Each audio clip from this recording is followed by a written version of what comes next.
ଶୁଣୁ ତୁ ଯୋଉ ଦିନ ରାତି ବୁଲୁନୁ ପପୁ ସହିତ କିଛି ମିଳିବନି। ବାବା ସିଏ ମୋ ସାଙ୍ଗ। ସାଙ୍ଗର ଅର୍ଥ କଣ ଜାଣିଛୁ? ଏଇ 3-4 ମାସରେ କେହି ସାଙ୍ଗ ହେଇଯାଆନ୍ତିନି। ଭଲ ସାଙ୍ଗ ହବା ପାଇଁ ବର୍ଷ ବର୍ଷ ଲାଗିଯିବ। ମୋର ଆଉ ସୂର୍ଯ୍ୟର 30 ବର୍ଷର ସାଙ୍ଗ, ଆକୁ କହନ୍ତି ସାଙ୍ଗ।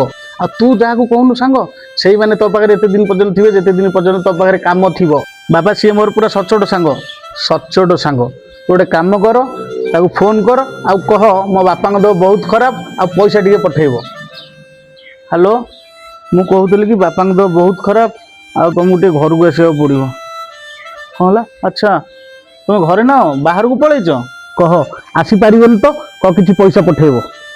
ମୁଁ କହୁଥିଲି କିଛି ପଇସା ଦରକାର ଥିଲା, ଆଉ ପଇସା କିଛି ପଠେଇଥାନ୍ତ। ଆଚ୍ଛା ହେଇପାରିବନି?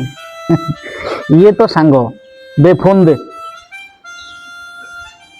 ଯଦି ମୋ ପୁଅ ସହିତ କେବେ ତୁ ଦେ, ଇଏ ତ ପପୁର କଥା ନୁହେଁ।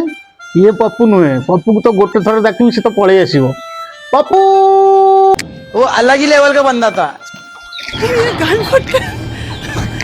भाई कौन किसी असुविधा है? ये धो पैसा धो, ये लो घर कागज पत्र धो। कहले ये किए? ये तुम से 30 वर्षर सांग सूर्य अंकल। सूर्य